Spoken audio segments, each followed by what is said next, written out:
trying to make an effort. Where do we start? What is the strategy? Of course, we know the state is not helping, the politicians are not helping, but there is also probably something that the business itself can do about it. What are the next steps do we have to take if we don't want to be overseen? Sure, excellent question. You all have voices, I have a voice.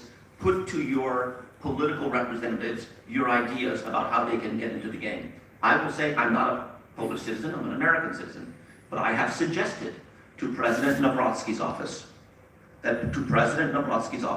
that he create an informal business council around President Nawrocki of leading Polish businesses, take WB for example, who could share with the president-elect the anxieties and uncertainties of Polish business and what government can do about it. I shared it with the president's office because I don't think Prime Minister Tusk's government really wants to be close to business. And I say that sadly.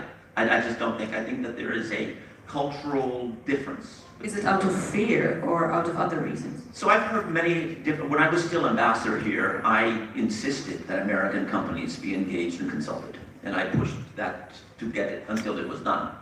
But I was asking, why would the Polish government not want to consult at least with my American businesses here, the tech companies and so forth who employ so many people? And I heard so many different reasons that our ministers, this is not what, so to speak, they do. They don't meet with the private sector, that they're publicly oriented, so they'll be involved in public issues, but not private sector. But the economy is a public issue. I also heard that there had been bad experiences for the Prime Minister in his previous government, and that kept him kind of a little bit allergic to this entire issue. I don't know what the answer is, Katarzyna, but the government has to get in the game. Until that happens, there is a role for you, the private sector, and that is to serve as kind of private ambassadors for this country abroad. It'll cost money. It'll take time. You'll have to hire people. You'll have to collaborate with people who don't really know that much about Poland until they get smart on what's available here. But there are all kinds of businesses in the States whose job is to promote foreign entities in the United States.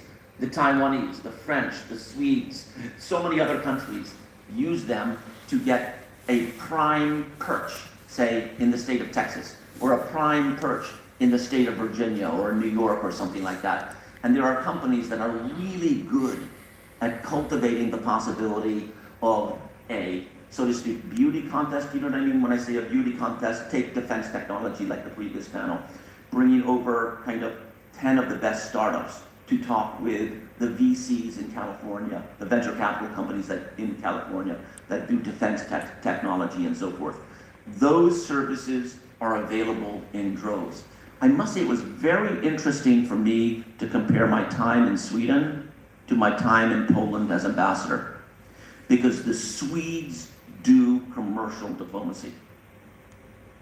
The Nobel Prize is all about science and technology, and that's not lost on the business community in Sweden. And Swedish embassies around the world are really good at cultivating knowledge of how many employees in the state of North Carolina work for Swedish companies, or how many employees in the state of Florida work for Swedish companies, and what more they want to do. I mean, there are some lessons learned from your neighbors that could be derived by the Poles. And I think those are private sector opportunities. But when I was ambassador in Sweden, I simply want to say this. I hosted 5 state governors from the land of Swedish Americans, Minnesota, from Kentucky, from South Carolina. We did the biggest Volvo cars deal externally ever. First Volvo cars facility built outside of Sweden was in South Carolina. And Governor Nikki Haley came to Sweden. And the 2 governors of Virginia came to Sweden. I'm from Virginia. Not a single state governor came to me when I was under my time here in Poland, which means that there's something a bit missing in terms of the commercial context that would cultivate those governors to come to Poland.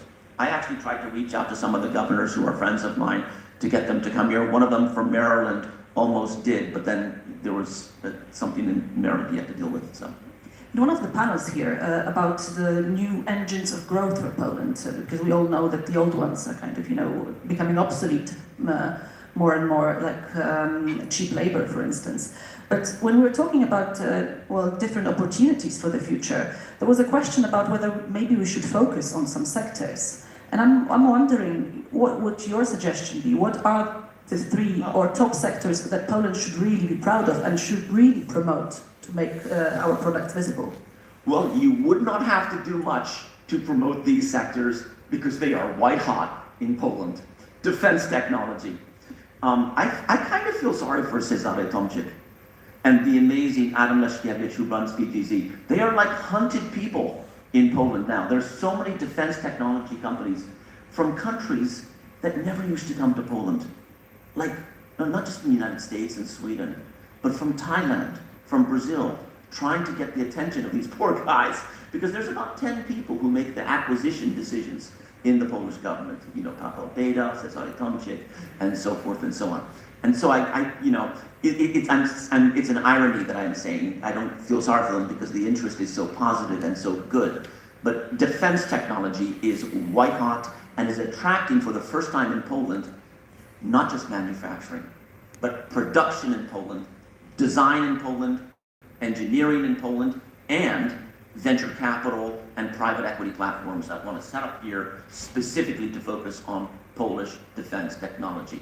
And that's a great example of what a Polish embassy, say in Washington, could do a beauty contest for, say, 10 of the best defense tech startups in Poland, introducing them. You would have a sold-out crowd there. And the BBN folks produced a document identifying great startups in Poland for defense tech. So good for them for doing that, but now introduce them to people because they don't know anyone. We need to show them. Yeah. Poland's been kind of broken into 2 halves for quite a long time. And well, if we take our president now, you've mentioned Mr. Nawrocki. He's talking about his great influence in the White House and being, in line with the current president. Whereas on the other side, Prime Minister Tusk prides himself on being close to EU officials, to the EU decision makers. And of course, there's no middle ground. There's no, conversation between the 2 of them. But if we want it to be practical, if we look at the situation and, well, kind of our influences around the world, and if we wanted to be practical and put Mr. President Nawrocki and Prime Minister Tusk in one room and make them, force them to promote our country, how do we use all this, all these special relations to the common good of our business? Well, I was actually able to do that, Katarzyna, as ambassador here, because I was able to bring President Duda and Prime Minister Tusk to Washington, to the Oval Office. Believe me, when that conversation began, the response, hell no, Mark, was not the way it was put to me. It was even worse than that. And we got them to go. Because we framed it for then President Duda and Prime Minister Tusk that what is at stake here is not any kind of political get in Washington, but your security. And you want to make a showing in the capital of the world's only superpower, of a unity of purpose in Warsaw and a shared definition of the challenge in Warsaw, despite your differences. But I will also say, Katarzyna, that when I arranged that, President Duda and Prime Minister Tusk to go to Washington, I will say that I contacted the Polish government because 70 American companies wanted to do a huge event promoting Polish business and Polish technology in Washington, D.C., when the Polish Prime Minister was visiting, along with the Polish President. And the response I got from the embassy at that time, the Polish embassy in D.C., is, we don't do that kind of thing. That's a problem. That would have been an opportunity had that been the reverse coming over here, I would have held one hell of an event at the American embassy in Poland around that. Hopefully that comes into being one day. I want to finish on an optimistic note. So when you think of Poland as a brand, what three adjectives would you use to describe it from your American point of view? Sure. Well, that's interesting you said that, because in preparing for our meeting today, and again, thank you, Katarzyna, I made kind of a balance sheet for Poland, because companies have balance sheets of assets and liabilities, and countries have balance sheets of assets and liabilities. And every country, my country, America, has liabilities and your country, Poland, has liabilities. A lot, yes. And, and Poland's liabilities are decaying in infrastructure because the infrastructure here is decaying, and that's actually a business opportunity. And also, like in America, gridlocked politics. Our politics are gridlocked, and so are yours. But I considered Poland's assets, overall economic strength, innovative potential, reactive mobilization on stage for the world in the response to Ukraine, and geographic base, meaning where it's located, the crossroads in the heart of Europe. That is an incredibly attractive balance sheet.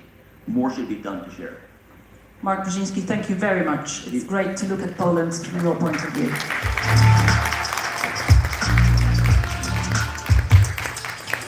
Thank you very much for this